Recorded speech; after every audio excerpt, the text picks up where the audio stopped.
Reflect on this one. A question is, do I feel like someone needs to apologize to me about anything from the past?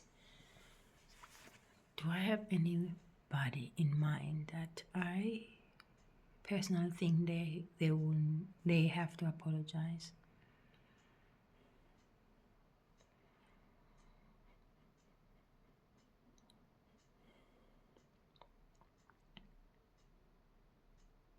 No.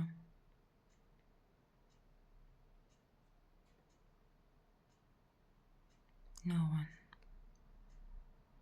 should ever. No, I don't have anyone in my head. In the past, yes, I felt. I must admit, in the past, I felt, you know, from a victim state of mind, I felt like I was wronged. And I felt it. Felt I was wronged, betrayed, disappointed. People did things. I felt like that because I feel like at the time I was coming from a place where my existence was mostly influenced by a state of being a victim in life, where I felt like, things were happening directly to me. For example,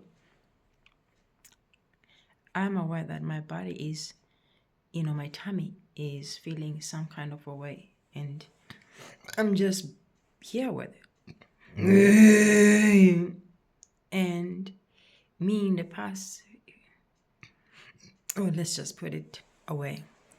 Let's put that one away. But anyway, I'm just, aware to feel the need to be forgiven by people comes only with the state of where I'm just a victim of what is happening into my life. I'm just realizing that, you want people to apologize to you because you really feel and you think that what has happened in your life, instead of being an opportunity that has granted you a personal growth to expand your perspective in life and grow as a person, you then see it as, you see it and you feel it.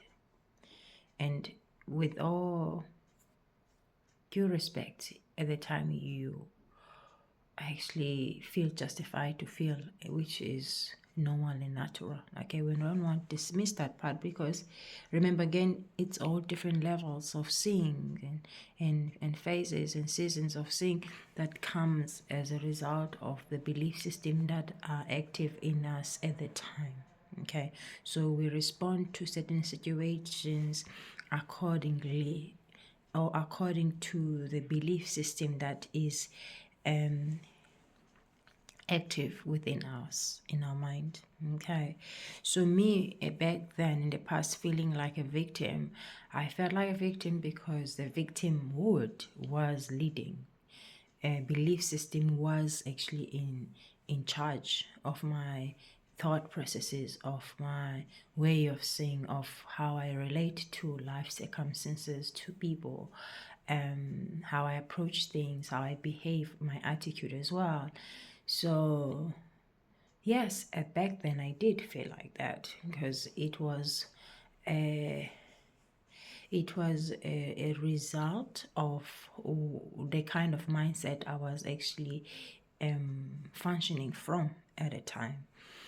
Whereas now I've transmitted or transformed into a different or upgraded to a different level of seeing that does not require me being a victim to life circumstances more than it requires me to be a seer of life circumstances. And from the state of seer, it comes with the opportunity to see yourself as the one who's given the opportunity to experience those past events, and out of them you were given like lessons that actually has put you in the place where you are. So from a state of a seer, you actually see the same situation but with a different lens. From a state of a seer, you have more clarity and more in-depth in understanding how those events came to be, whereas in the past you didn't have that clarity.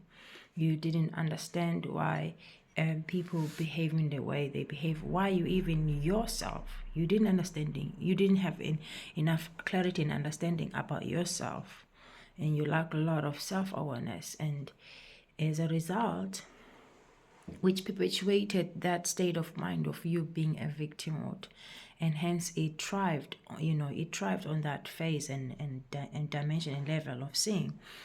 Again, we're not going to forget that it all comes down to the belief system that we have in our mindset that renders us feeling the way we feel about anything. So I felt like a victimhood back then, because victimhood was actually a leading energy in my life.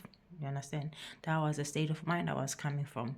Those were the beliefs that were leading in my life, until I woke on. I got awakened to that state, to my own reality, until I realized, how everything, was actually coming together, and how, I'm also playing a part into being a victim. And until I realized that I also have a free will to choose, how to relate to things that have different lenses, a free range of different lessons that I can use to see the same situation, yet feel different kind of a different kind of a way, depending on the lenses or state of mind I'm using to view each life circumstances. Hey, siyabonga, siyabula Sithengos, siyabonga, siyabula Sithengos. Hey, siyabonga, siyabula Sithengos, siyabonga, siyabula Sithengos. Thank you, Christ. Thank you, Holy Spirit. Thank you, Savior. Thank you, Moya.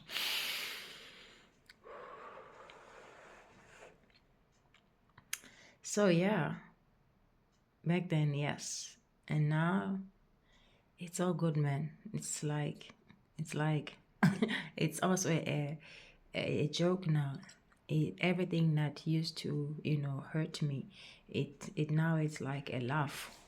It's a joke because I have more in depth and of understanding, of how things turn out to be, how we as human beings are so influenced by certain levels of seeing that have different perspective in life, and as a result create the chaos that we live in, if we are not yet awakened to our own true reality. Because the moment you awaken to your own reality, which comes with a state of a seer, then the need to feel like things are done to you just subside on its own, because it doesn't have any hold over your energy now, because that reality is no longer matching your vibration. It's no longer your own truth. Doesn't resonate with your heart anymore, because now you have clarity and you see things as they are. You can actually connect things. You can also decode and interpret energies. You're a reader of your own energies. You're a seer of things as it is. There's no biasness, preferences. You are totally dead to your own ego. You're not just chasing after making sure that you are secured. Security it's a matter of being. It's not a matter of getting.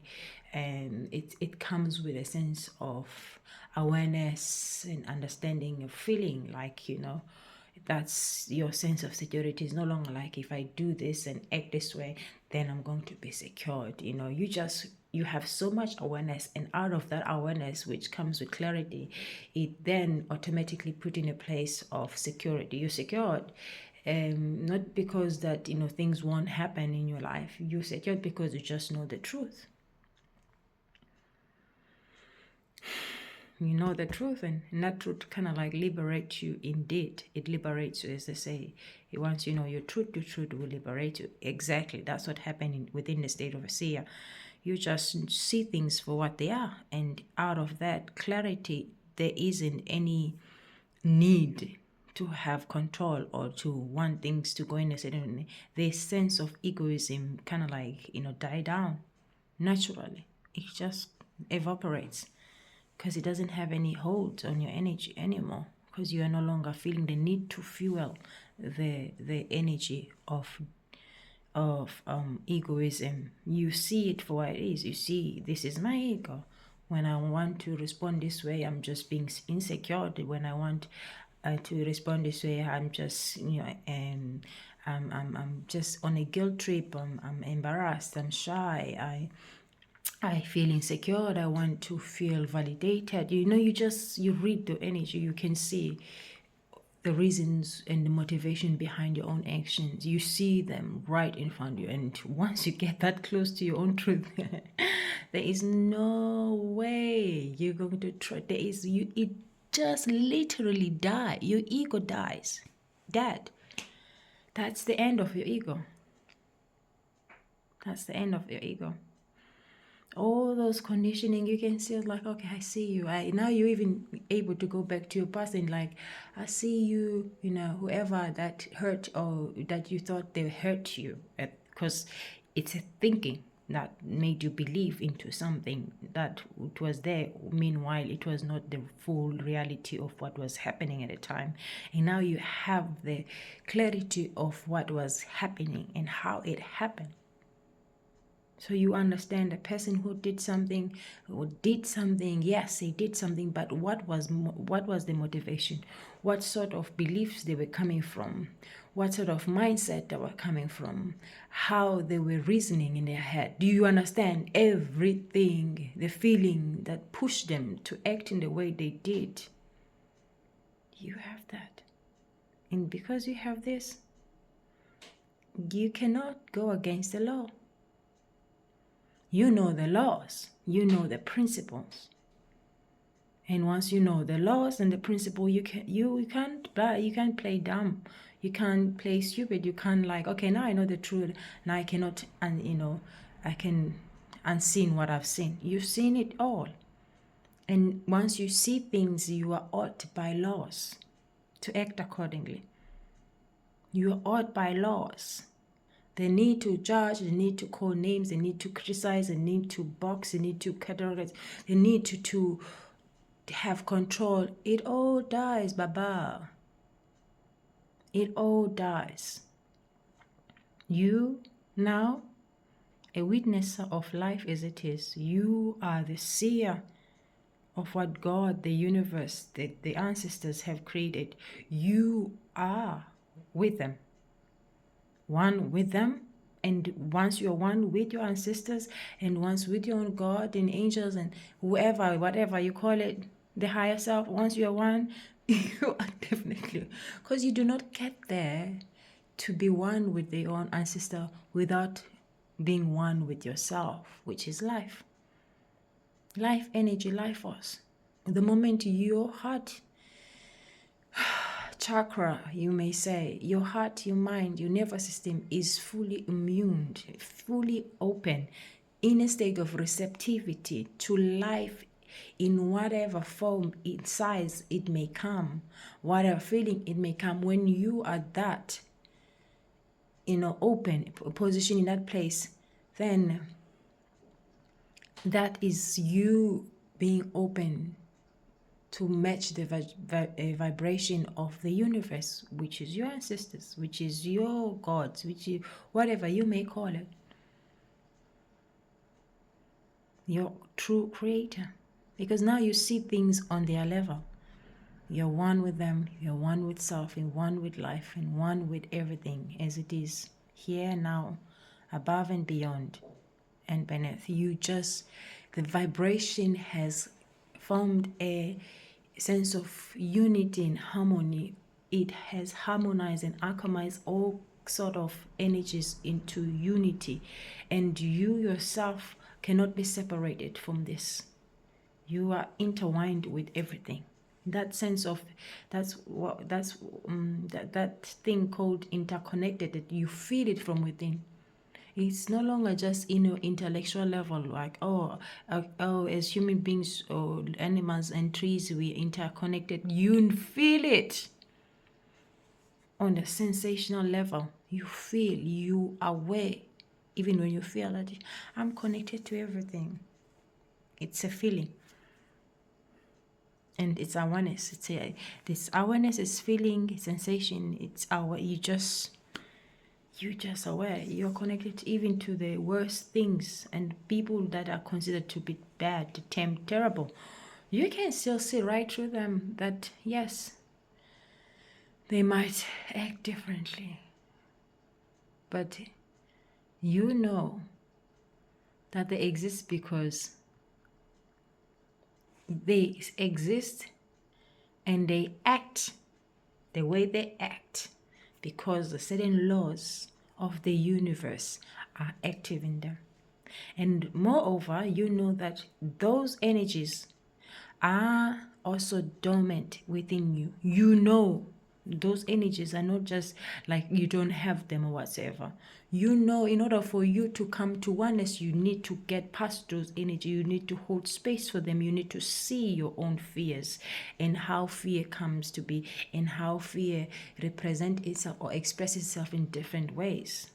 Insecurities, validation, guilt, shame, fear, you name it. You actually know when someone is actually motivated by fear-based mental. You can feel it. You can sense, you can smell, you can tell this person is very insecure. And it doesn't give you a power to feel like you're superior or inferior or they're inferior because you know the truth. No. You can come down and be in that level. You can also be, you're vice versa. You're in between worlds. You live on earth, you live on heaven, right here. You can actually hold both state of being. That's why you can actually resonate and relate with people.